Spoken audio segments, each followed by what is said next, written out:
Hi guys! So, welcome back to my channel. So, in this video, hindi mo na ako magpo-post nung sa travel vlog. Okay? So, yung mga travel. In this video, I just want to share why I discontinued my Globe Platinum. So, meron akong ginawang video before regarding my experience on Globe Platinum. So, sa mga naka-postpaid dyan ng Globe, meron dyan top tier na plan. So, ito yung Platinum plan. So, tignan nyo lang sa may description. Post ko yung link doon about doon sa experience ko about Globe Platinum. So, wala naman akong problem doon sa naging experience ko sa Globe. So, ano ba yung, sa Platinum specifically sa Platinum. Ano ba yung meron sa Platinum? So, refresh ko lang na yung sa Platinum, pag naka-Platinum ka, may mga benefits ka na wala dun sa regular postpaid. Like for example, nasa Globe ka, VIP ka doon, papakita mo lang yung signal mo ng Platinum. Quickly share ko lang sa inyo. So ito, yan o. So mayroon dyan, yung signal mo hindi Globe, nakalagay dyan Platinum. Yan o, Platinum. Kita ba? Yan. O. Nakabaliktad lang yata sa dyan sa recording na yan. Platinum. So, hindi sa Globe. So, pag pinakita mo yan, may mga benefits yan pagka naka-platinum yung signal mo. Sa Globe, VIP ka, as I mentioned. So, doon sa queuing, mas mabilis kang matatawag. Whether sa cashier o kaya meron kang concern sa after sales, mas mabilis kang matatawag. Ano pa? Pag nasa airport ka, pakita mo lang yung platinum signal mo. Meron dyan airport lounge. Okay? So, sa mga airports, sa NAIA Terminal 3, Terminal 1, meron din. So, hindi lang siya pang Globe, yung airport lounge. So, yung mga VIP credit card holder, yung mga, let's say, mga Visa Platinum, yung Mastercard, World Mastercard ng iba't ibang mga banks, may mga tie-up yan dun sa airport lounge. So, kung matagal pa yung flight mo, pwede ka pumunta doon, pakita mo lang yung credit card mo, or in my case, yung sa Platinum Signal, pwede ka magstay doon. So, maganda yung ambience doon, yung mga foods doon, libre. Yan. Yan yung mga perks mo. Ano pa ba? So, yung technical support, pagka may kailangan ka sa Globe, like for example, may concern ka sa internet connection, may concern ka sa bill mo, or whatever, meron kang direct access dun sa Platinum team. So, ibig sabihin, pag chat mo, nagre-respond agad sila. Wala nang waiting. So, yun yung isa sa mga gusto ko sa Globe Platinum. Yung Apple Watch ko, nung sinet up ko to, nililink ko sa iPhone ko. Grabe, parang inabot kami ng 3 hours doon. Tapos, madaling araw na yon. So, para feeling ko, meron akong dedicated technical support engineer na nagto-troubleshoot nung kausap ko lang siya. So, ganun katindi. Talaga on the spot ginagawa namin. Hindi yung waiting na pag regular postpaid ko, di ba? Sige sir, we will call you back, check namin, ganyan. So, ito talagang nagto-troubleshoot kami on the spot. So, yon. Now, yun yung mga benefits na natanggap ko. So, ngayon, itong video na to is about bakit tineterminate ko na yung Platinum ko. Actually, pina-terminate ko na siya, no? So, hindi lang na-reset yung signal ko, pero dapat bababa na yan dun sa Globe. Lalabas na yung Globe ko, hindi na Platinum, kasi pina-downgrade ko na siya. Yung Platinum ko, I'm paying 3,799 per month. Yun yung pinaka-entry level ng Platinum. So, meron dyan parang 4,000 or 5,000, tapos 7,000 plus. Yun yung pinaka-highest yata, yung 7,000 plus. Ngayon kasi, na-notice ko na kaya ko siya pina-terminate, hindi ko naman siya nagagamit talaga, no? For the past 2 years na nakita ko yung consumption ko. Number 1, yung data. Yung data kasi, di naman ako lagi nasa labas. So, sa work namin, work from home, tapos meron twice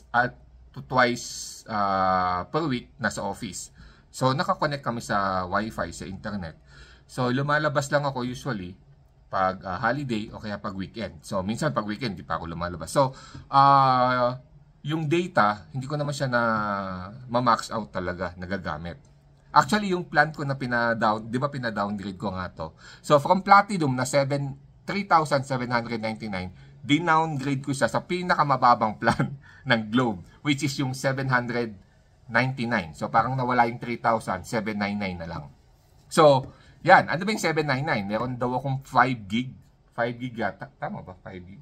Or 10 gig. Hindi ko alam 5 gig or 10 gig na data per month. Tapos, unlimited yung calls ko, all network. Unlimited yung text, all network. Okay. Before, atras natin, to 2024 ngayon. Siguro 10 years ago, 2014, ayan, 2015, hanggang 2018 yata, 2019.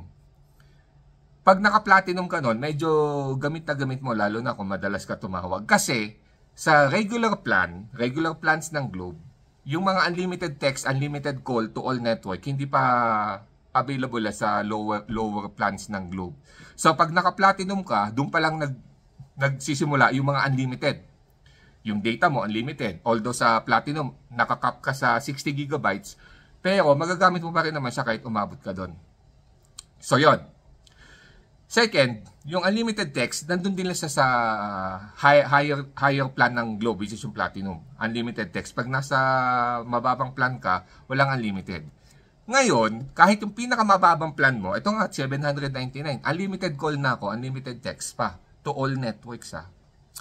So, parang lumiliit na yung gap between yung regular plan and yung platinum plan. Unlimited call, unlimited text, yung data na lang yung nagdi-differentiate sa kanila, and yung mga ibang perks. Like yung na-mention ko, pag nasa airport ka, pakita mo lang yung platinum signal mo, makaka-access ka sa airport lounge, which is free yung foods doon. Tapos maganda pa yung ambience, okay? Pero, ilang beses ba ako pupunta sa airport, di ba? So, hindi naman ako madalas pupunta sa mga province o nag-i-international flight.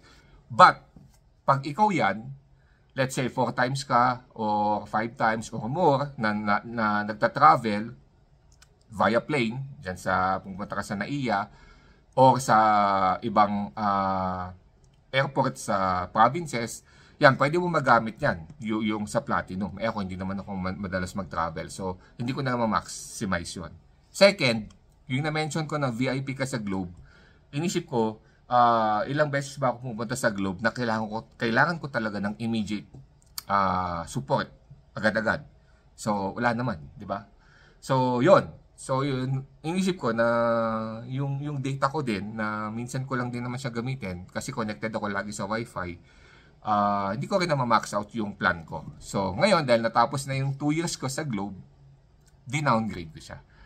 Okay? So, hindi ko naman sinasabing yung mga naka-plan dyan na platinum is hindi na nila na ma-maximize yung plan nila. Pero, kung lagi ka nasa bahay, okay, nasa bahay ka, work from home ka, connected ka sa internet, di ka naman nakarely sa data, sayang lang yung data. Imagine, 60 gigabytes yan, yung sa Globe Platinum. 60 gigabytes yung naka-plan sa yung monthly. So, ngayon, i-observe ko, kasi no lock-in ako dito ngayon dahil nga tapos na yung plan ko, dinowngrade ko siya. I-observe ko kung lalampas ba ako ng 5 or 10 gigabytes. Tapos doon ako magde-decide kung kailangan kong itaas yung plan ko. But for now, I'm happy na na-downgrade ko na siya. Tapos, although yung signal ko naka-platinum pa din, yan, magre-reset yan. And ano pa ba? Yun lang. Yun yung mga factors why I decided to downgrade my plan from Globe Platinum down to pinakamababang plan ng Globe, which is Globe 799. No contract. Okay? Hindi na rin naman ako nag-avail ng phone.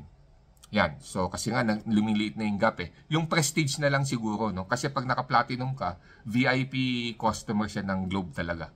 Yung mga platinum plans. 3,799, yung 4,000, 7,000, yan yung VIP. Plus, nakaka-receive ka ng mga special events ng organized by Globe, tsaka yung mga partners nila. So, yun lang yung yung video na to about my experience and yung mga deciding factors ko why I downgraded my Globe Platinum down to lowest plan available sa Globe. Alright, bye-bye. Kung may comments kayo, may questions kayo, post sa comment section below. Bye!